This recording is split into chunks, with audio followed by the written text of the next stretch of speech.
Kim at Paulo, may balak na nga ba sa darating na Pasko? Abroad ang destinasyon.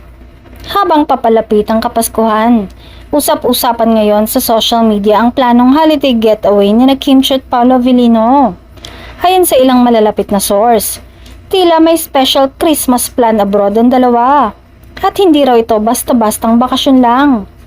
Matapos ang kanilang matagumpay na tambalan sa Daalibay at mga nakakakilig na moment sa mga recent events, mukhang napagdesisyonan ni Kim at Paulo na magbakasyon sa labas ng bansa para mag-relax at mag-recharge bago sumabak sa mga bagong proyekto sa 2026.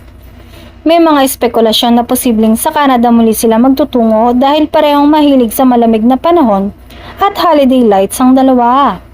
Bukod pa rito, andun din daw kasi ang ilang pamilya nila, kapatid ni Kim at anak ni Paulo.